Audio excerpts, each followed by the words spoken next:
नमस्ते, मैं हूं सुरेश कुमार एकलव्य और आप देख रहे हैं बात सच है। देश के सूरवीरों ने अपने पराक्रम का सबूत पीएलए के सीने पर ठोक दिया है। 29-30 अगस्त की रात में भारतीय सेना ने ऐसा जोहर दिखाया जिसे चीन जल्दी से नहीं भुला पाएगा। अब गेंद पूरी तरह से चीन के पाले में पहुंचा दी गई है। भारतीय सेना अपने पूर्व स्थान से 4 किलोमीटर आगे पहुंच गई है। यानी चीनी सैनिक आए थे यथास्थिति में बदलाव करने, मगर भारत के जवानों के सामने भागते नजर आए। रणनीतिक लिहाज से भारत ने ऊंची चोटियों पर न सिर्फ कब्जा किया बल्कि वहां पर अपनी पोजीशन मजबूत भी कर ली है। बुरी तरह तिलमिलाया चीन भारत को अपनी सेना पीछे लौटाने की अपील कर रहा है, मगर भारत इस इलाके को किसी भी तौर पर खाली नहीं कर सकता है।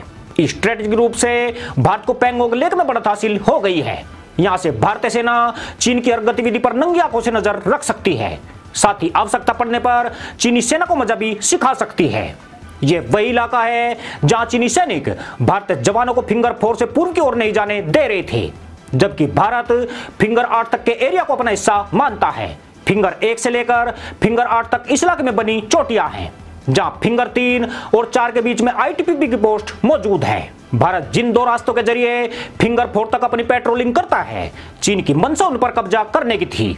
अगर चीन उन पर अधिकार करने में कामयाब हो जाता तो यह इलाका भारत के हाथ से निकल जाता, मगर भारतीय सेना ने समय रहते यहां पर अपना एक्शन कर दिया और करीब 4 किलोमीटर इलाके को भारत की सीमा में जोड़ दिया। इस तमाम कार्रवाई में कितने चीनी माओ घाट पहुंचे हैं इसकी कोई पुष्ट खबर नहीं है, मगर इस बात में कोई संदेह नहीं है कि यहां पर यकीनन कुछ बहुत बड़ा हुआ है। चीन इन दोनों रास्तों को अपनी सीमा में मानता रहा है, इसीलिए चीन आरोप लगा रहा है कि भारत उसकी सीमा में घुस आया है। पैंगोंग झील उत्तर से दक्षिण की तरफ जाती है और यह झड़प दक्षिणी छोर पर ही हुई है। इससे पहले झील के उत्तरी किनारे पर फिंगर एरियाज में 5 और 8 मई को चंगला पास के नजदीक दोनों तरफ के जवान टकरा गए थे, मगर दक्षिणी किनारे पर हाल के सालों में सैनिकों के टकराने का यह पहला मामला है। भारतीय सेना ने पीएलए की सिगरेट आर्मी को इस इलाके से 4 किलोमीटर पीछे तक खदेड़कर अपना कब्जा कर लिया है। यहाँ की रणनीतिक जगहों पर मोर्चा लेकर चीन को सबक सिखाने की तैयारी शुरू कर दी है। खास बात यह है कि इस सर्जिकल स्ट्राइक को अंजाम देने में स्पेशल फ्रंटियर फोर्स ने अपना पराक्रम दिखाया है। यह फोर्स पहाड़ी युद्ध और गुरिल्ला युद्ध में महारत रखती है। यह जवान बेहद फुर्तीले और खतरनाक होते हैं। 1962 के बाद गठित किए गए इस बल को अमेरिका की खुफिया एजेंसी सीआईए ने भी मजबूत बनाने में मदद की है। शुरुआती वक्त में इस फोर्स के हथियार अमेरिका द्वारा प्रदान किए गए थे। इनमें मुख्य रूप से M1, M2 और M3 सब मशीन बंदूकें शामिल थी।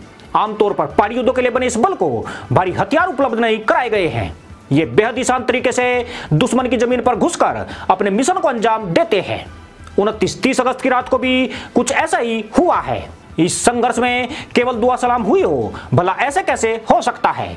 पिछले 70 दिन से इस इलाके में सेनाओं के बीच का फासला 500 मीटर भी नहीं था। दोनों तरफ बड़ी संख्या में जवान तैनात थे। अब अगर चीनी सेना को भगाकर 4 किलोमीटर भीतर तक इंडियन आर्मी घुसी है तो पागल लफंडर आर्मी को गुलदस्ते देकर विदा तो नहीं किया गया होगा। यूबी स्पेशल फ्रंटियर फोर्स बिना खून खराबे किए नहीं रुकती है, पर इस बार हताहतों की गिनती करने का काम चीन का है। भारत का इस बार कोई भी नुकसान नहीं हुआ है, इसलिए इसकी जिम्मेदारी चीन पर ही छोड़ दी गई है। मगर चीन का जिस प्रकार का चरित्र है वह कुछ बताएगा, इसकी उम्मीद बेमानी है। भारत के सूरवीरों ने चीनियों को दौड़ा दौड़ा कर ठोका है। उनके हाथ जो भी आया उसे अच्छी तरीके से सबक सिखाया गया है। जिनपिंग को इसकी खबर मिल चुकी है, इसलिए यह तानाशाह भारतीय सेना को चीनी सीमा से वापस जाने की गुहार लगा रहा है। लेकिन जिनपिंग की तानाशाही चीन के भीतर ही चल सकती है। भारत ऐसे तानाशाहों को ठोकना अच्छी तरीके से जानता है।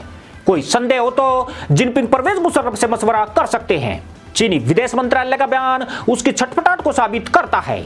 उसने कहा कि भारतीय सेना ने जानबूझकर नियंत्रण रेखा को पार किया है।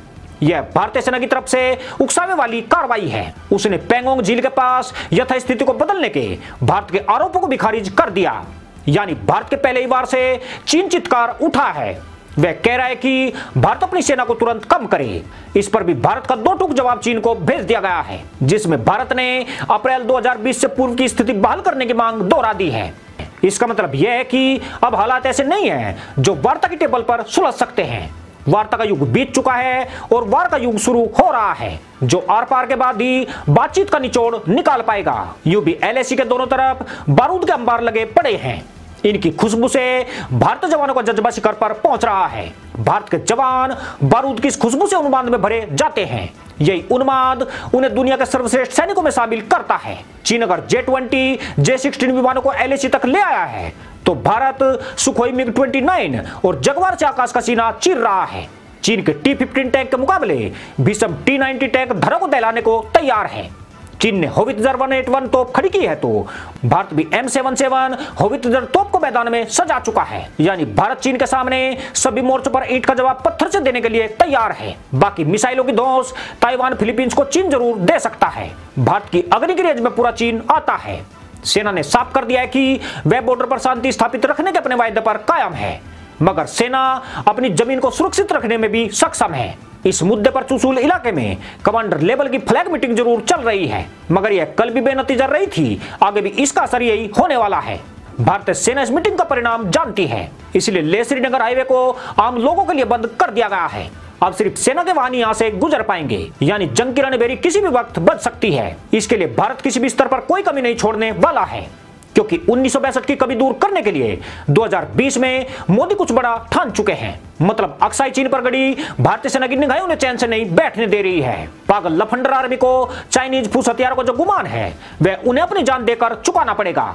अब जिनपिंग को नए कब्रिस्तान तलाश करने की जरूरत है, ताकि 16 जून के बाद बने माओ घाट छोटे ना पड़ सके। ऐसे माओ घाट बनने का सिलसिला अब रुकने वाला नहीं है, क्योंकि भारत के योद्धा अब जैसे को तैसे की भाषा में जवाब देने निकल चुके हैं। भारत ने इस कार्रवाई के बाद समुद्र और नभथल तक सेना को पूरी तरह अलर्ट कर दिया है। चीन देर सवेर पलटवार जरूर करेगा, इसलिए भारतीय सेना पूरी तरह चौकस है। सुखोई लड़ाकू विमानों की उड़ानों में बढ़ोतरी कर दी गई है। खबर है कि भारत ने सभी अंतर्राष्ट्रीय उड़ानों पर भी रोक लगाई है। इसके अलावा पूर्वी लद्दाख से सिक्किम और अरुणाचल तक जवानों को जंग के लिए तैयार रहने को कहा गया है। साथ ही तमाम एयर डिफेंस सिस्टम और सर्विलांस को अलर्ट मोड पर कर दिया गया है। यह तैयारी केवल भारत की तरफ से ही नहीं की जा रही है, बल्कि चीन भी इसी तरह पूरी तैयारी कर रहा है। दोनों ही स्थिति में इस बार भारत ऑफेंसिव है, जबकि चीन डिफेंसिव मोड में आ गया है। अब अगर चीन किसी प्रकार की गुस्ताखी करता है तो भारत की तरफ से करारे जवाब की तैयारी है, और चीन ऐसा हर हाल में जरूर करेगा, क्योंकि भारत जिस तरह उसकी एकड़ी निकाल रहा है दुनिया में उसका मजाक बनकर रह गया है। पर भारत यह भी चाहता है कि चीन ऐसी गुस्ताखी जरूर करे, क्योंकि दुनिया में चीन के मजाक को जलालत में बदलने का यही मौका है। इसी के साथ अनुमति दोस्तों। जय जवान, जय किसान, जय हिंद, वंदे मातरम।